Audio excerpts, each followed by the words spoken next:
Então, boa noite a todos. Agradecer a presença aí de todo mundo, dos residentes e dos colegas que estão aí assistindo a aula, a disponibilidade, né, de estar esse horário aí para a gente discutir temas interessantes aí de importância na neuro-oncologia, né, que é importante para aprimorar a neuro-oncologia aqui no estado de Sergipe. Eu acho que isso é fundamental.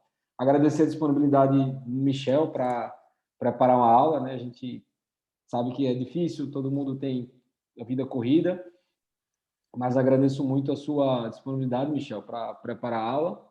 E, vamos lá, vamos assistir a aula. Depois tem casos aí para discutir, tem dois casos aí para discutir, né, para a gente no final discutir.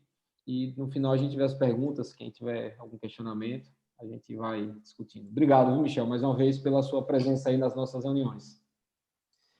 Valeu, Arthur. Eu quem agradeço, na verdade, o convite. Eu já falei para você em algumas outras ocasiões, mas aproveitar para falar aqui que está uma boa parte da equipe reunida. Eu acho que esse trabalho que vocês têm feito de agregar, de juntar todas as equipes para discutir um tema que é tão desafiador como o tumor do sistema nervoso central, eu acho que faz muita diferença. Então, você, por encabeçar esse projeto, parabéns, espero que a gente continue cada vez mais agregando mais gente, consiga Sim, fazer uma com ciência de certeza. qualidade aqui, que a gente já tem feito, na verdade.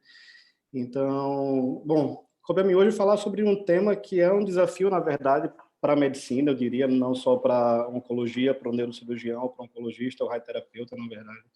Falar de glioma de alto grau, de glioblastoma principalmente, acho que das neoplasias é das mais agressivas, as que têm um prognóstico, um desfecho pior, com a qualidade de vida muito comprometida. Então, tratar glioma de alto grau não é fácil. A gente tem muito poucas opções e tem muito pouco a oferecer para o paciente, na verdade, né? Então, hoje eu vou falar de uma coisa ainda mais difícil, que é o que fazer frente a uma recidiva ou uma progressão pós-tratamento inicial de um glioma de alto grau. Deixa eu ver se consigo passar aqui. Pronto, passei. Por definição clássica, os gliomas de alto grau são aqueles de grau 3 ou 4, são os astrocitomas anaplásicos, os oligodendros anaplásicos e os glioblastomas. Essa é a definição mais aceita de gliomas de alto grau, então é dessas entidades que nós vamos falar. Lembrar que essa classificação incorporou quesitos moleculares desde 2016 e ficou um pouco mais complexa e dependente de mais tecnologia, principalmente imunistoquímica, para que a gente tivesse uma definição e um diagnóstico mais acurado. Então, aqui a gente viu que a gente tem a histologia, mas tem que avaliar principalmente o status de DH e da codeleção para dizer se ele é um oligodendro, se é um astrocitoma, e sempre dizer se ele é DH mutado ou não. Então, essa é a definição mais atual, que mudou bem com o que a gente conhecia, na verdade. Ela tornou necessária a realização desses testes complementares de imunistoquímica, basicamente. E desses gliomas que a gente falou, dentre todos esses, o mais comum de todos, mais da metade dos casos, infelizmente, ainda é do mais malvado de todos, que é o glioblastoma. Então, o glioblastoma, o GBM, é o que corresponde à maioria desses casos, e a gente sabe que é o que tem um desfecho pior. Falando de incidência, a gente vê para essa curva aqui à esquerda, que a incidência de GBM ela começa a aumentar acima dos 40 anos e ela atinge seu pico por volta dos 70 anos. Então, a gente já vê que é uma doença de idoso, basicamente de idoso. E idoso já tem várias outras doenças, várias outras comorbidades que interferem nesse planejamento. E a gente vê que, a depender da idade em que o GBM acomete o paciente, as chances de um resultado favorável, de um desfecho favorável, muda bastante. Quando o GBM acomete crianças novas, por exemplo, a chance de sobrevida em 5 anos é em torno de 40%. Quando na faixa etária acima dos 50 anos, a chance de sobrevida em 5 anos é menor do que 10%. Então, em criança é raro, graças a Deus, geralmente está associado a alguma mutação genética, mas quando vem, tem um desfecho bem mais favorável do que nos adultos. E quanto mais velho, pior o desfecho, muitas vezes porque, por conta da idade, eles não conseguem receber o tratamento padrão. Que, até hoje, acho que em todo mundo, a gente segue o protocolo de Stupp, que ele compreende um tratamento padrão de quimio e radioterapia baseado em temozolomida, certo? Após uma biópsia, após uma ressecção inicial do tumor, seguido por uma quimioterapia adjuvante com temozolomida a cada 28 dias, por 6 ciclos ou 12 ciclos, sendo que o trabalho que comparou 6 ciclos por 12 ciclos não mostrou benefício de se estender esse tratamento. Então, 6 meses de quimioterapia adjuvante após a quimioterapia é o suficiente. Esse é o tratamento padrão que todos os pacientes que tenham bom performance, que não têm comorbidades que contraindiquem o tratamento, vão ser submetidos. O problema é que praticamente todos os pacientes vão recorrer. Essa é uma doença que em mais de 95% dos casos vai recidivar, vai progredir após esse tratamento inicial. O tempo mediano de recidiva é de 7 meses após o término da quimioterapia adjuvante, e isso confere um prognóstico muito ruim, com a sobrevida em torno de 8 meses após essa recidiva recorrência. Então, eu sempre digo que GBM é uma das poucas doenças, quando a gente vai estudar em todos os livros, a sobrevida é sempre dita em semanas, e quando a gente lê rápido, a gente até confunde, porque é acostumado a ler meses, quando vai ver aquele semanas que vê alto, mas é só para animar um pouquinho a gente, para não ficar tão triste. Então, a gente vê que após a cirurgia, até 6 semanas aqui em rádio, a sobrevida em 20, 30 semanas é uma doença ruim. Eu falo isso só para que eu sei que tem os residentes aqui, então é difícil tratar a GBM. Bom, frente a uma recidiva, a uma progressão pós-tratamento inicial, não há conduta padrão em nenhum canto do mundo. Mas existem algumas opções que a gente pode lançar mão em casos selecionados com o objetivo de favorecer o desfecho do paciente.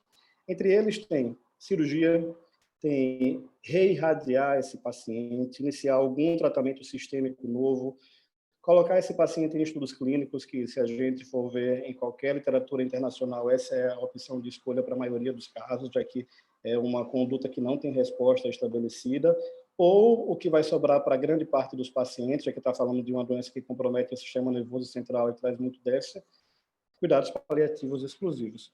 Sendo que a gente vê por aqui, por essa curva, que é uma meta-análise de 2016, que avaliou todas as opções terapêuticas pós-falha ao tratamento inicial, a gente vê que aqueles pacientes que são submetidos apenas ao cuidados paliativos exclusivos têm uma sobrevida horrível, certo? Aqueles que usam tratamento sistêmico, quimioterapia, que é essa linha azul, têm uma sobrevida bem melhor, já muito parecido com aqueles que foram submetidos a uma radioterapia, e a curvinha verde, que é de cima, parece que aqueles pacientes que são submetidos a uma nova intervenção cirúrgica vão melhor. Eu chamo a atenção aqui principalmente para os mais novos e para os residentes, quando leem esses dados e creem que isso aqui, na verdade, é uma verdade. Todos esses estudos, a maioria deles são observacionais, e a gente não comparou um tratamento com outro. E é claro que aquele paciente que, em vigência de uma recidiva, está muito bem clinicamente, a gente acaba ofertando melhores tratamentos para ele. Então, talvez esse paciente ele viveu mais não porque ele recebeu um novo tratamento, mas, na verdade, ele recebeu um novo tratamento porque viveu mais. Isso aqui não é comparado.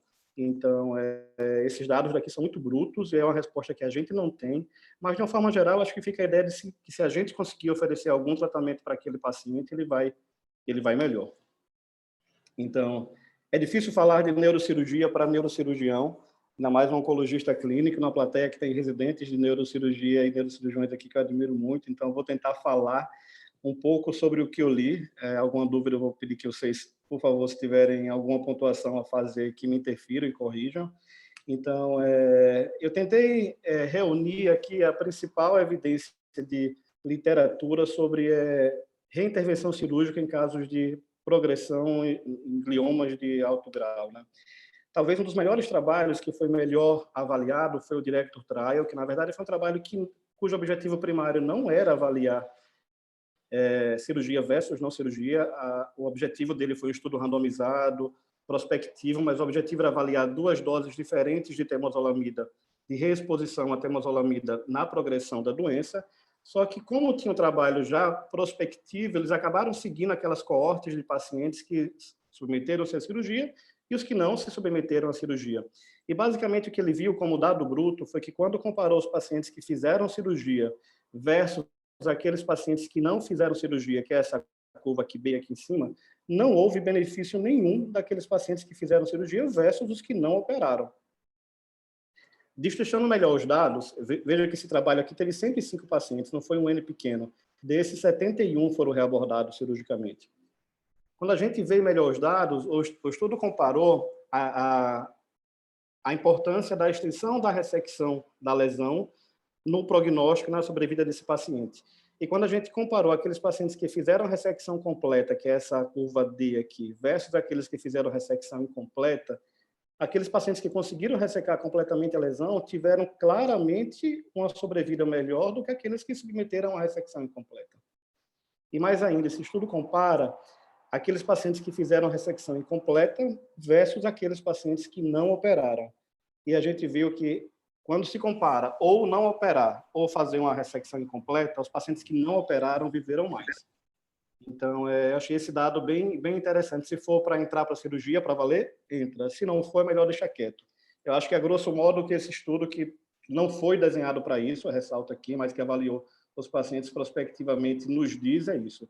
Se for para entrar para valer, para tirar o que tem de tirar, senão não vale a pena mexer, só vai piorar a qualidade de vida e piorar, inclusive, o prognóstico desse paciente. É um estudo europeu, esse aqui, é uma coorte prospectiva. O segundo estudo é esse estudo alemão que avaliou a importância, qual o benefício clínico de ressecar uma recidiva de glioblastoma, especificamente em pacientes mais velhos do que 65 anos. Ele fala um estudo pseudo-randomizado, porque ele pegou um banco de dados e tentou fazer uma coorte comparativa por um programa de computador lá para balancear bem os dois grupos, mas não foi um estudo randomizado, e o grupo padrão foi um grupo controle, na verdade, de uma base de dados alemã. Ele reuniu 78 pacientes, e a gente viu que, quando comparou os pacientes semelhantes àqueles que foram submetidos à ressecção, deixa eu ver se consigo voltar aqui. Ele viu que os pacientes que fizeram a nova ressecção, eles viveram mais, tiveram uma sobrevida mediana em torno de 20 meses, enquanto aqueles que não fizeram cirurgia, uma sobrevida mediana em torno de 9 meses. Então, parece que foi melhor fazer a cirurgia. E quando a gente vê análise de subgrupos, a gente vê aqui que praticamente todos os subgrupos se beneficiaram. Lesões frontais e parietais, principalmente, os que fizeram estupros se beneficiaram, que era a maioria deles. Como era uma coorte idosa, a gente tem um subgrupo que fez só radioterapia, mas esse subgrupo também se beneficiou de uma nova ressecção. Então, repito, não foi um estudo randomizado, na verdade, mas que também tem uma evidência para nos embasar, indicar uma intervenção cirúrgica no paciente que progrediu a um glioma de alto grau. Esse é um estudo também interessante do John Hopkins, uma grande instituição americana, né, que avaliou a importância quer dizer, o impacto que as múltiplas ressecções em glioblastoma trazem em sobrevida. Esse estudo foi um estudo retrospectivo observacional de análise de prontuários, que reuniu todos os pacientes com diagnóstico de GBM entre 97 e 2007, foram 10 anos de avaliação, onde eles selecionaram 578 pacientes com GBM. E eles viram que aqueles pacientes, quanto maior o número de ressecções que esses pacientes foram submetidos, eles tiveram uma sobrevida maior. Então, aqueles que tiveram uma ressecção apenas tiveram essa sobrevida, que é a linha preta, 2 ressecções, a linha azul, e 3 ressecções, a linha vermelha. Repito, também não foi um estudo randomizado, e talvez esse paciente que viveu mais, ele operou mais justamente que viveu mais, que tem uma doença com a biologia mais favorável. É uma resposta que a gente não tem novamente. Aqui, para trazer um pouquinho de nossa realidade brasileira, não sei se o Felipe falou ali de Ribeirão Preto, não sei se ele conhece o pessoal que escreveu esse trabalho aqui. É um estudo retrospectivo e observacional da Faculdade de Medicina de Ribeirão Preto, que foi publicado no Clinics. E aí a gente vê que a sobrevida desses pacientes é uma sobrevida muito ruim. No entanto, quando a gente compara aqueles pacientes que foram submetidos a algum tratamento de resgate versus aqueles que não foram submetidos, os que foram submetidos tiveram a melhor sobrevida. Também não foi randomizado isso aqui, mas é mais uma hipótese de que realmente fazer mais tratamento para esses pacientes talvez os beneficie. Aqui eu sei que a gente fala em medicina baseada em evidências, e por algumas meta-análises a gente vê que tem várias publicações que avaliam o impacto de uma nova cirurgia na progressão de doença em glioma de alto grau, a maioria observacional, nenhum randomizado. Então, esse é o dado que a gente tem para trabalhar, é isso que a gente tem que se debruçar em cima para poder selecionar o paciente que a gente vai indicar ou não esse tratamento. Em breve, a gente tem um estudo Resurge, que é um estudo suíço, que tem como objetivo primário sobrevida, onde eles planejam incluir 120 pacientes com progressão recidiva de glioblastoma, que vão ser randomizados para cirurgia, seguida por tratamento adjuvante sistêmico, versus não operar e apenas tratamento de segunda linha, no caso de GBM apenas. Esse é o estudo que está recrutando ainda, nós não temos resultado, mas muito em breve, provavelmente, vai ser o melhor dado para responder essa nossa questão. Resumindo tudo que eu falei aqui com relação à cirurgia, eu tentei resumir aqui, baseado nessa literatura, nos dados que eu li, e as variáveis mais importantes que devem ser avaliadas nessa tomada de decisão devem incluir, principalmente, frente a uma progressão de GBM, o status clínico do paciente, se é aquele paciente que progrediu e que está completamente acamado, que não fala, que está um vegetal, no tempo que a gente está discutindo novas intervenções para esse paciente, o status neurológico dele, que na verdade entra muito como status clínico também, quais são os déficits que ele tem e qual o grau de reversibilidade desses déficits, o que está causando isso, se é edema, se é a própria lesão. O subtipo molecular do tumor, se ele é um grau 3, se ele é um grau 4, se ele tem uma mutação de MGMT ou não, que a gente sabe que vai ter uma maior sensibilidade à quimioterapia, isso anima a gente mais a expor ele a uma segunda linha para algum tratamento. O padrão de progressão na imagem, se é uma lesão mais infiltrativa, se é uma lesão única, se é bilateral, isso vai ajudar a gente a decidir também o que vai fazer para esse paciente. Um dos parâmetros mais importantes, que é para a gente avaliar o comportamento biológico desse tumor, é o tempo decorrido desde o término do tratamento adjuvante do STUP trial até a recidiva. Quanto maior esse tempo, isso mostra que o tumor é menos agressivo, então vai ter um prognóstico melhor. E qual o tratamento prévio que foi oferecido, se ele fez quimio-raio, se ele fez só-raio, em alguns casos, como idosos que muitas vezes fazem radioterapia isolada, que nunca usou quimioterapia, que talvez agora a gente possa lançar a mão dessa opção terapêutica para ele. Então, pesando tudo isso, a gente tem que, com todos esses dados, fazer essas ponderações para poder decidir qual o melhor tratamento para ele. Então, é sempre importante pensar que o benefício da reintervenção deve ser ponderado, claro, frente aos riscos e toxicidades desse procedimento, a internação, a neurocirurgia, e qual o impacto de qualidade de vida que isso vai trazer, uma nova internação em UTI, todas as complicações que podem advir disso, principalmente infecções. Lembrar que qualquer tratamento que a gente vai oferecer ou indicar para esse paciente vai ter intuito paliativo e não curativo, e que qualquer desses tratamentos vai trazer uma sobrevida muito curta, de poucos meses, infelizmente. Mas lembrando que alguns pacientes, se a gente conseguir selecionar adequadamente alguns pacientes, eles vão ter algum benefício e vão viver mais e vão conseguir aliviar alguns sintomas. É importante lembrar também que raramente há recuperação da função neurológica perdida. E a gente, enquanto residente, a gente pensa quando começar a dar o temodal, a fazer qualquer coisa, aquele paciente que estava com hemiplegia ou com afasia vai voltar a falar, vai voltar a mexer. Isso não acontece, isso é muito raro, a não ser que esse déficit tenha sido causado por edema exclusivamente, né? E aqui eu coloquei 2 vezes, não foi por atrapalhação, não, foi a propósito mesmo, sempre ponderar o performance status do paciente. Acho que a coisa que o oncologista mais trabalha é em definir qual o status clínico desse paciente, o quanto ativo ele é, o quanto funcional é, o quanto de período de tempo que ele passa em cima da cama, o quanto ele é independente ou não. Então, ponderar o status clínico desse paciente talvez seja o ponto principal para essa tomada de decisão.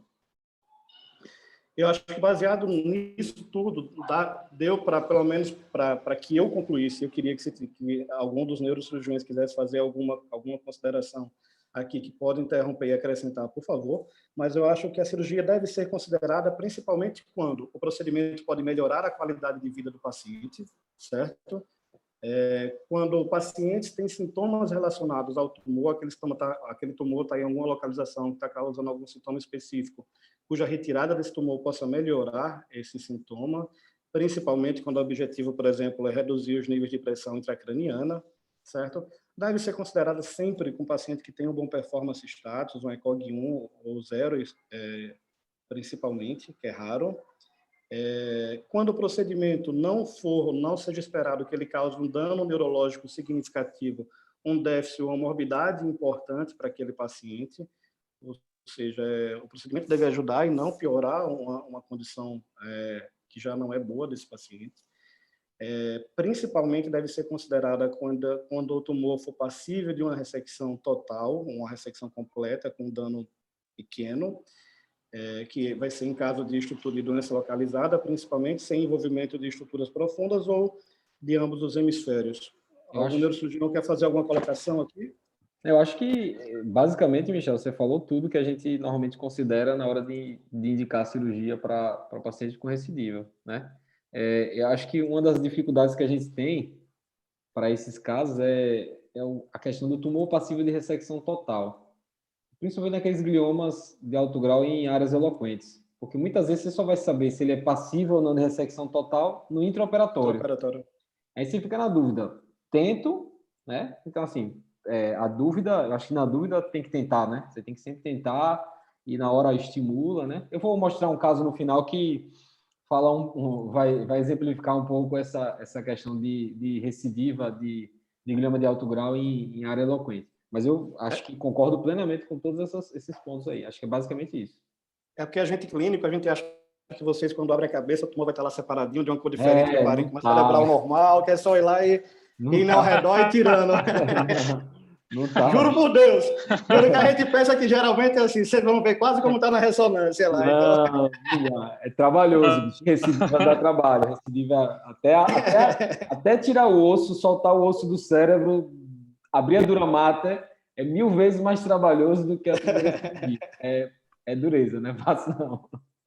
Vamos lá, em frente, então. Beleza. Bom, fatores relacionados com maior sucesso da cirurgia são idade jovem, novamente bom performance status, recidiva em uma área não eloquente, como o Arthur falou agora. Os tumores de grau 3 têm um prognóstico melhor do que o grau 4, claro.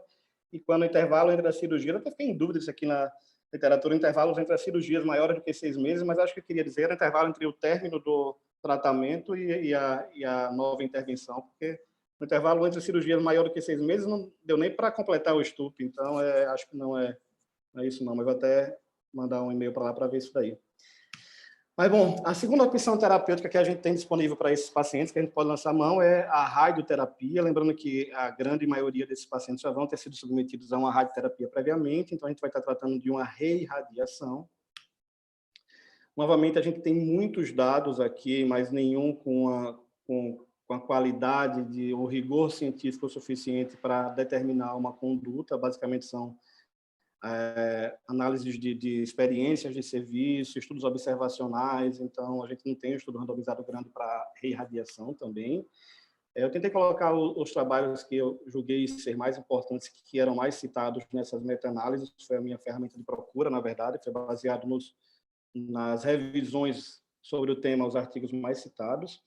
Então, esse aqui a gente vê pacientes com recidiva de GBM que são tratados com radiocirurgia estereotáxica, né? A gente que tenta avaliar quais são os fatores que podem trazer impacto no benefício desse tratamento, certo? A gente vê por aqui os pacientes que foram submetidos ao tratamento, a sobrevida global, que é essa curva mais escura, pontilhada, a sobrevida livre de progressão. Quando a gente compara os pacientes que eram classificados como prognóstico favorável e desfavorável, onde eles usam como critério de favorável e desfavorável uma escala de performance status, que é o KPS menor do que 80, um volume total maior do que 15 centímetros cúbicos e um índice de homogeneidade menor do que 0,75. Ele coloca como fatores desfavoráveis para a radiocirurgia. E quando a gente compara os que foram classificados como desfavoráveis, que tinham 2 desses, versus os favoráveis, que tinham 0,1, os que tinham só 0,1 desses fatores tinham sobrevida maior. Quando a gente destrincha um pouco mais e vê como favorável apenas o que não tem nenhum desses fatores, veja que a sobrevida vai bem para cima. Então, talvez a gente selecionar melhor esse paciente para a radiocirurgia seja a melhor opção. O professor Sebastião, se quiser complementar ou interferir em qualquer momento, por favor, fique à vontade.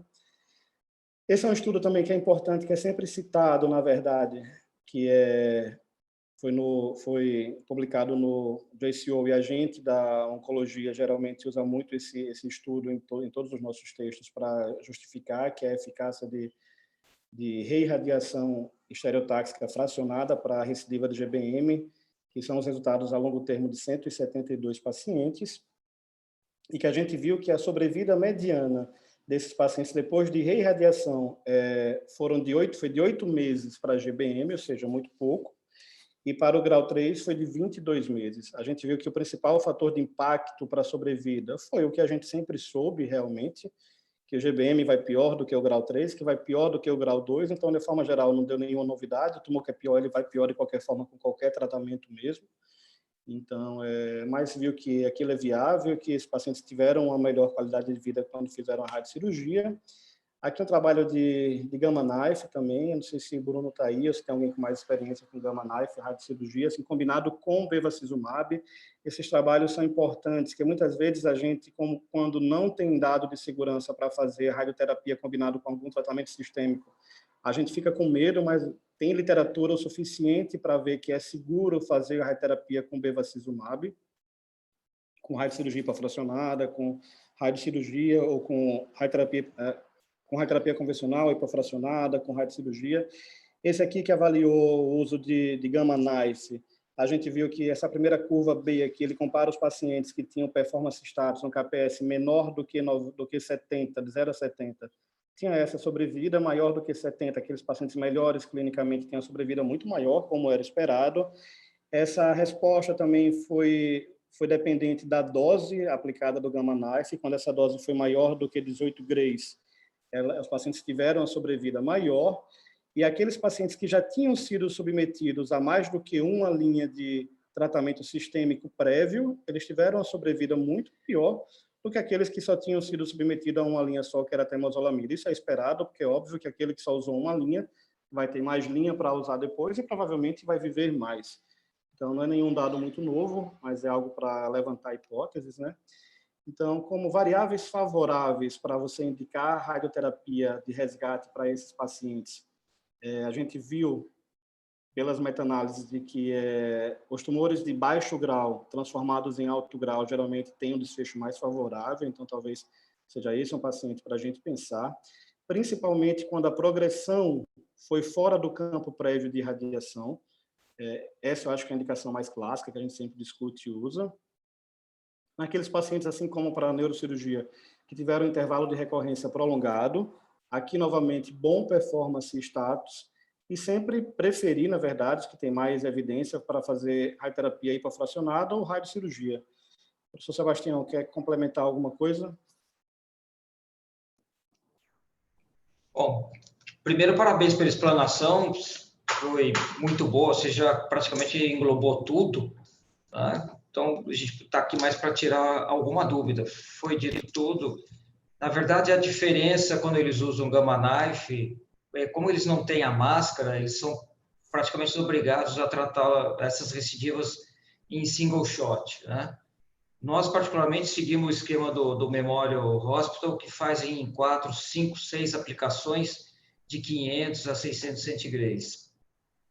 E aí, é como você disse anteriormente, vai depender do volume, da localização, se você está reirradiando onde já teve radioterapia primária, ou se está fora do campo, e o performance status. Tudo isso entra para determinar qual seria o melhor tratamento a ser determinado para esse paciente, né?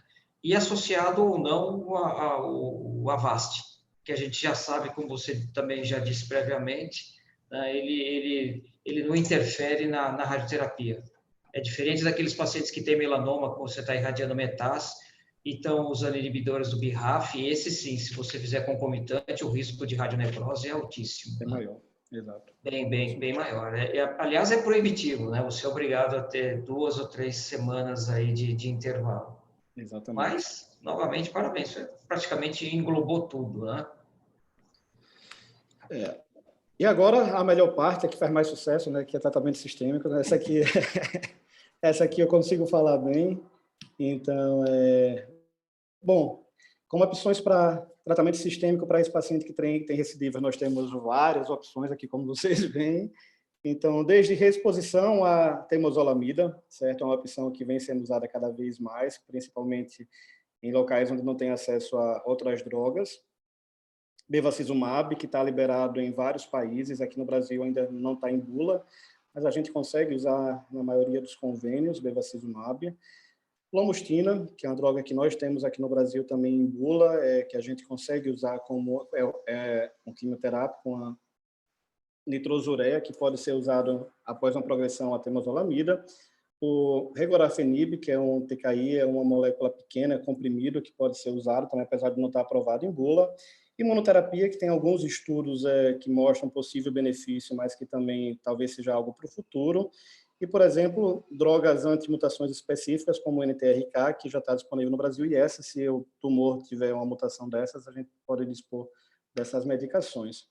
Eu acho que o mais utilizado, e o que tem mais evidência por ter sido avaliado por um estudo fase 3, é a associação de lomostina com bevacizumab. Esse aqui é um estudo fase 3 randomizado, que randomizou os pacientes pós-progressão do GBM para usar lomostina isolada ou lomostina com bevacizumab, certo? E o que foi visto foi que os pacientes que usaram a combinação de bevacizumab mais lomostina tiveram maior sobrevida livre de progressão, mas não tiveram uma maior sobrevida global. O bevacizumab, em todos os trabalhos que avaliam o seu papel na recidiva de GBM, mostra que o ganho dele seja muito mais para a qualidade de vida do que para a sobrevida. A evidência de que o bevacizumab traga ganho de sobrevida é muito fraca. Então, talvez seja uma droga que traga impacto muito mais em qualidade de vida, porque ele reduz o edema cerebral, ele poupa corticoide, então faz com que o paciente reduza a dose de corticoide que ele precise usar. Isso traz uma melhora de qualidade de vida importante, mas não esquecer que é uma droga bastante cara. Então, mas que a gente pode lançar mão nesses pacientes, a gente consegue fazer isso no setor privado na maioria dos casos, certo? E se a gente quiser dar um paciente tiver muito bem, quiser dar uma taxa de resposta maior, a gente pode associar a lomostina. Tive alguns pacientes que já usaram e que tiveram taxa de resposta a esse esquema daqui. Uma outra droga que a gente tem um estudo fase 2 que avaliou a sua eficácia é o regorafenib. O regorafenib é uma molécula pequena, é uma droga oral que já é usada para câncer coloretal, principalmente. E o estudo que avaliou ele, que foi um Regoma, comparou o regorafenib versus lomostina para GBM recidivado, certo? E o que a gente viu foi que regorafenib trouxe um ganho de sobrevida global nesse estudo de fase 2, que eu friso aqui, quando comparado com lomostina. No entanto, a gente está falando de uma droga que custa R$30 mil por mês, cujo perfil de toxicidade, para quem é oncologista clínica, que sabe o quanto é difícil usar essa droga, talvez seja das drogas de oncologia clínica oral que a gente tem a mais tóxica. Posso dizer com segurança que é muito pior do que grande parte das quimioterapias que a gente usa.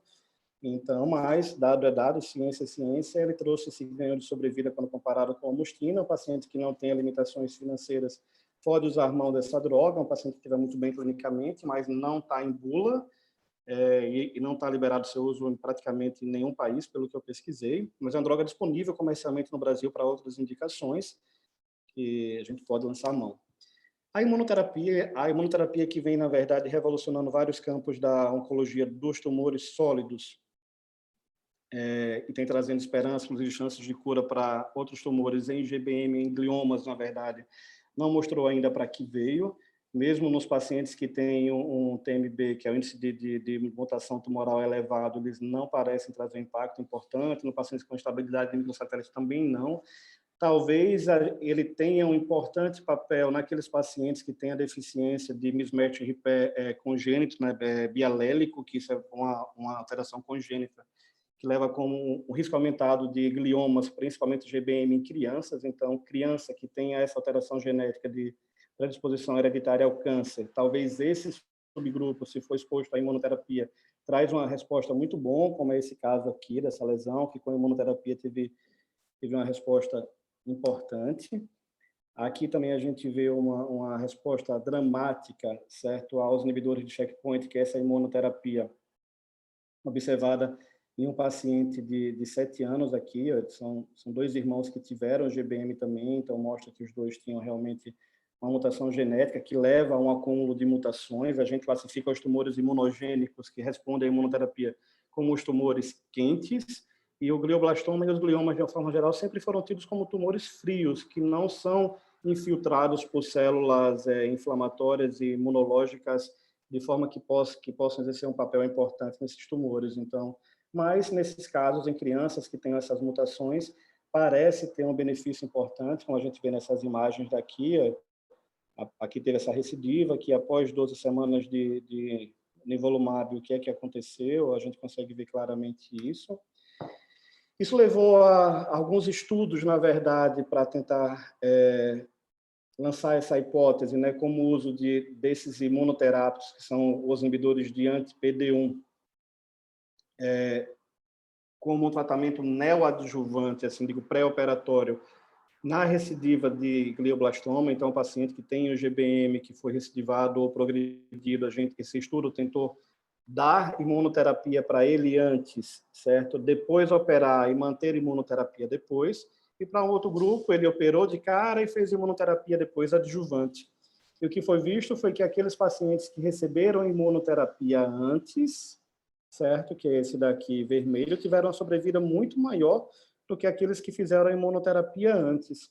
A imunoterapia funciona, na verdade, de forma mais prática, para que vocês entendam, como se o PD1 fosse uma proteína que o tumor expressasse para que ele pudesse fugir do sistema imunológico. O que essas drogas fazem é bloquear essa proteína para que o sistema imunológico possa reconhecer aquela célula como uma célula maligna ou invasora e possa infiltrar e destruir aquela célula.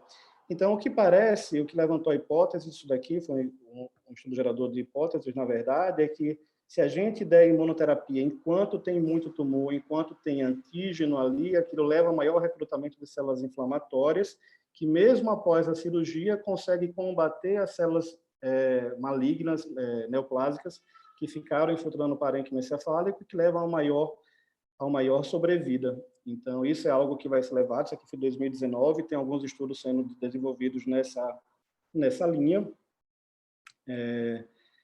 Uma outra droga que a gente pode usar através do sequenciamento do DNA tumoral, que a gente hoje tem vários exames que podem fazer isso, várias plataformas de sequenciamento de DNA tumoral. A gente pode ver se aquele tumor especificamente tem alguma mutação drive, que a gente chama alguma mutação que deixa aquela célula ativada e que leve a via, que acabe alimentando a via de carcinogênese. Uma delas é uma fusão do NTRK, NTRK, certo? Que a gente sabe que está presente em alguns tipos histológicos mais bem conhecidos, mas que em GBM a frequência dessa fusão é menor do que 2%. No entanto, quando a gente encontra essa fusão, a gente tem uma droga específica para usar, que é o larotrectinib, que está disponível aqui no Brasil, inclusive, e que tem uma taxa de resposta muito boa, com boa penetração no sistema nervoso central, como a gente vê aqui esse caso específico, uma lesão aqui supracelular, uma lesão aqui em leito cirúrgico, uma lesão aqui intraventricular, que após 2 meses do uso a gente já viu quanto reduziu, quanto melhorou, e teve uma melhora sustentada aqui, eu não consigo ver aqui, acho que é 5 meses depois, mantinha uma resposta com uma droga oral disponível no Brasil. No entanto, eu repito, menos de 2% dos GBMs tem essa alteração molecular, mas é uma droga disponível para quem tem. Esses exames estão cada vez mais disponíveis, graças a Deus. Opa, saiu aqui, deixa eu... Aí, pessoal. Voltou? Aqui, pronto. Bom, então, do ponto de vista sistêmico, a gente tem algumas dificuldades para poder tratar os gliomas de uma forma geral.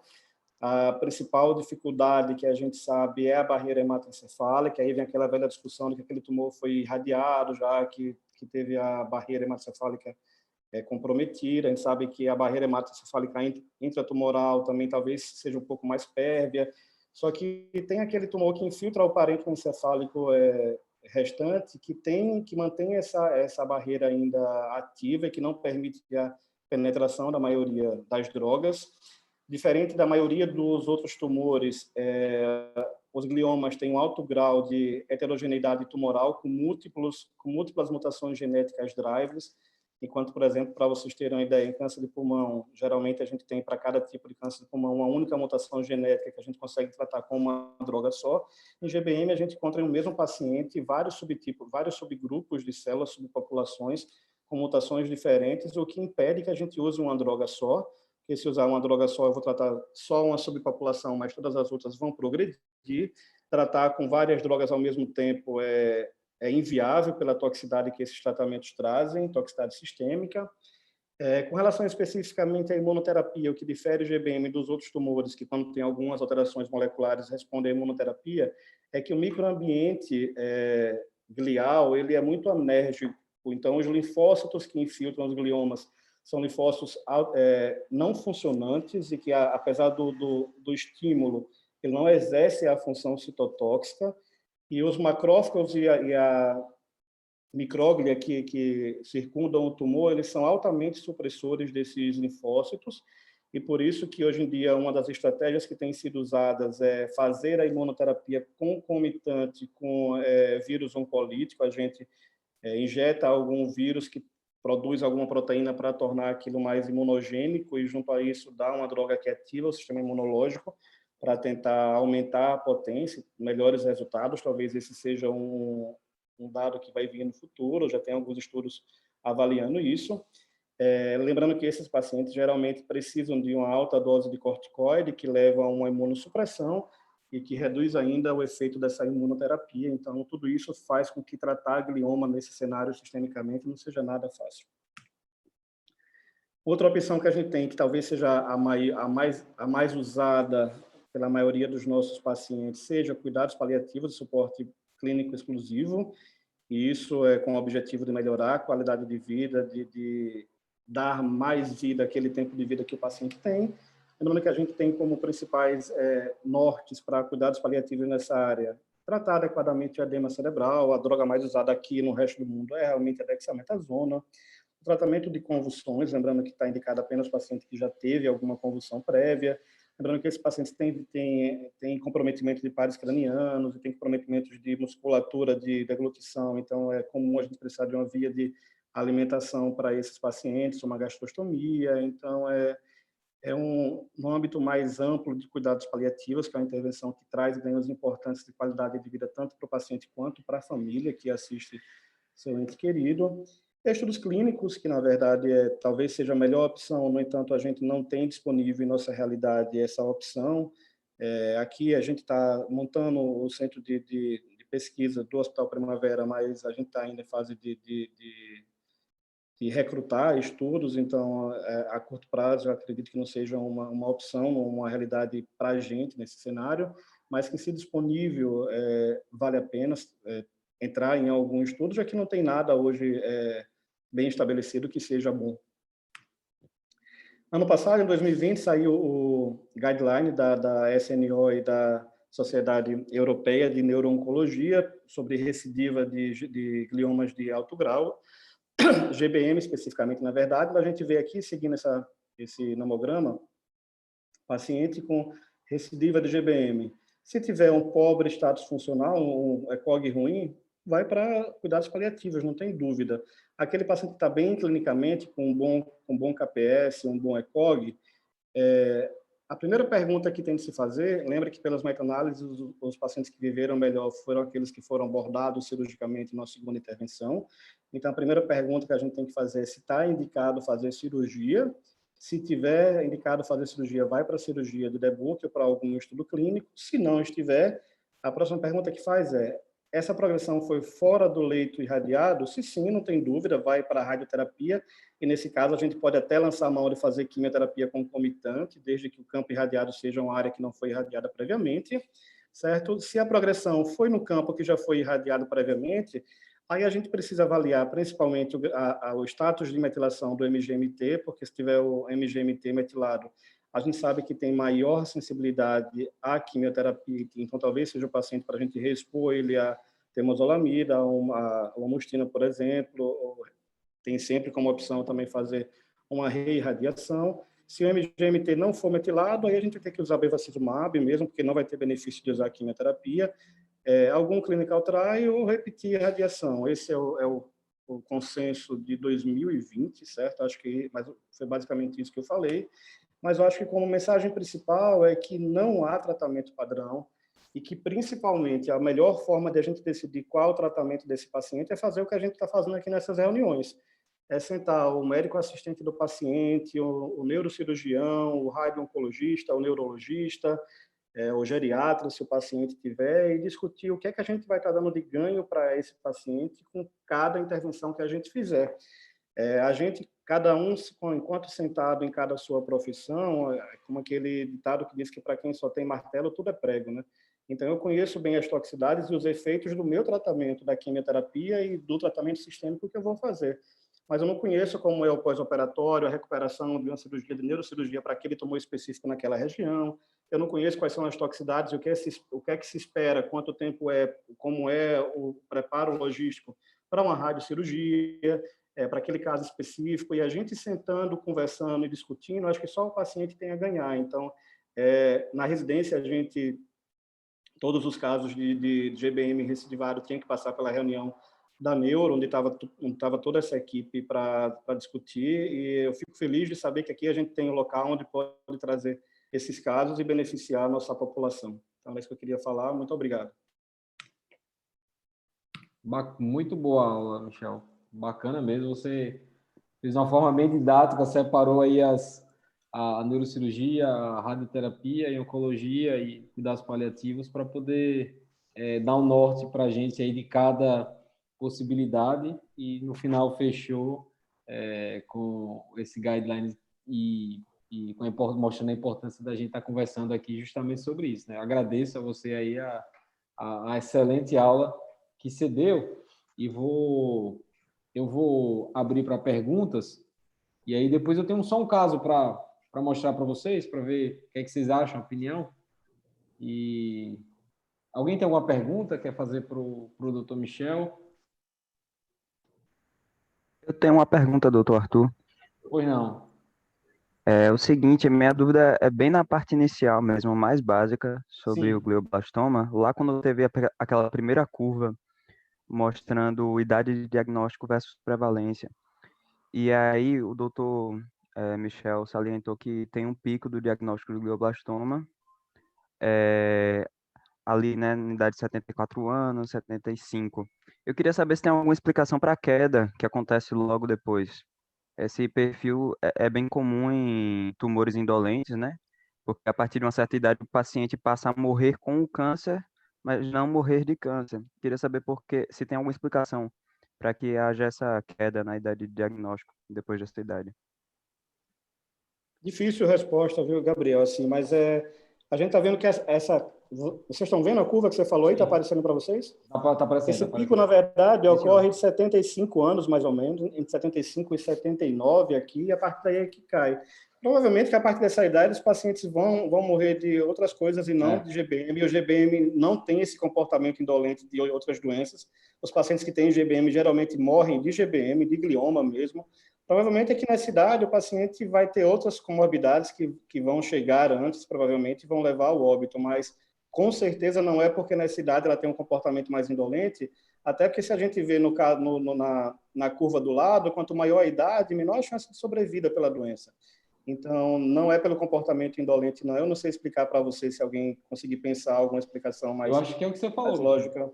Eu acho que o que seria passou isso dos mesmo. 80 anos, você vai ter mortalidade cardiovascular aumentada, outras Exato. mortalidades que vão acabar o paciente morrendo talvez antes do eventual diagnóstico de GBM. Concordo com você.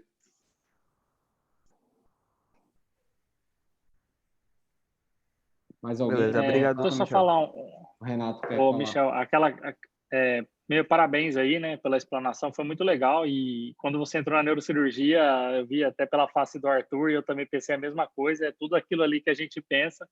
E com relação a pique só, que às vezes a gente tem muitos pacientes que às vezes a gente está em hipertensão intracraniana, mas a gente avaliando todos os outros critérios, né? Você vê que você tirar o paciente da hipertensão intracraniana com tumor, talvez seja melhor deixar ele com aquela hipertensão intracraniana e ela fazer um paliativo em cima daquilo do que tentar aliviar a hipertensão intracraniana, né? Porque às vezes a gente fica uma angústia de a gente pode, né, aliviar a hipertensão intracraniana do paciente, mas como você diz, a gente não consegue fazer mais nada além daquilo naquele momento. Então, às vezes a gente deixa que a hipertensão intracraniana seja o resultado final aí, né, de vida para esse paciente, e lógico, com todos os devidos cuidados e pensando que você não vai melhorar mais nada mesmo, né?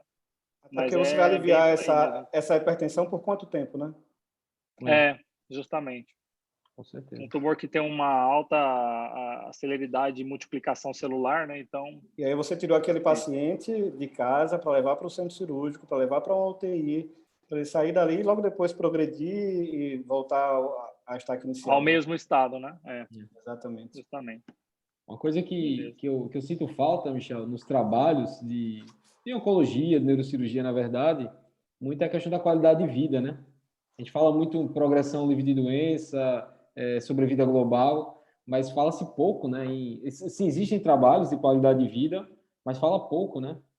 Sobre Porque é algo muito difícil de avaliar, né? Você fez algum trabalho já com qualidade de vida? A gente está fazendo, né? Tá fazendo, começou esse ano aqui um trabalho para... Eu vejo as escalas e eu começo a pensar comigo mesmo, se eu respondesse aquela escala, como é que seria a minha qualidade de vida? Assim, quanto é... Acho que é tão difícil você dizer o que é ter qualidade de vida ou não, que nenhuma daquelas escalas, na verdade, traz muito disso, né? Mas tem muito trabalho em oncologia clínica, sim, na verdade. Todos esses trabalhos grandes acabam levando a uma publicação subsequente para avaliação de qualidade de vida, né? A gente está fazendo um trabalho aqui para ver como é que está ficando a qualidade de vida dos nossos pacientes aqui no HC. Começou esse ano, né? Estão brigando aí para os residentes ajudarem, já fica puxando a orelha aí para eles ajudarem a preencher a nossa tabela. A tabela, os questionários, tem 2 acadêmicos e agora vão ter mais 2 acadêmicas que estão fazendo PIBIC, iniciação científica e tal. Aí eles fazem, a gente está usando uma escala que chama FACT-BR, a escala do MD Anderson. FACT-BR. E uso o SF36. Fazia muito isso quando era estudante, que eu já fazia. Eu era estudante, fazia estágio lá na oncologia do USP, e tinha uma droga nova, estava lançando na época, que era capecitabina, Xeloda, né? E que eu avaliava a qualidade de vida das pacientes que usavam para câncer de mama. Eu sentava com cada paciente, perguntava quantas relações sexuais tinha por mês. Era uma coisa super... Dá trabalho. Era. Mas vai ser bom. A ideia é assim, fazer uma coisa a longo prazo. Tem um banco de dados que a gente criou para, se daqui a 5, 10 anos, a gente tem uma visão da oncologia, da neuro-oncologia aqui em Sergipe, como é que está andando, né? Acho que é importante para o futuro. Dúvida. Sem dúvida. Eu tenho um caso para mostrar, coisa rápida, 2 minutos. Eu vou compartilhar aqui minha tela com vocês. Deixa eu só parar a gravação. Acho que eu tenho que parar de compartilhar, não? Você consegue? Deixa eu ver, eu vou parar a gravação.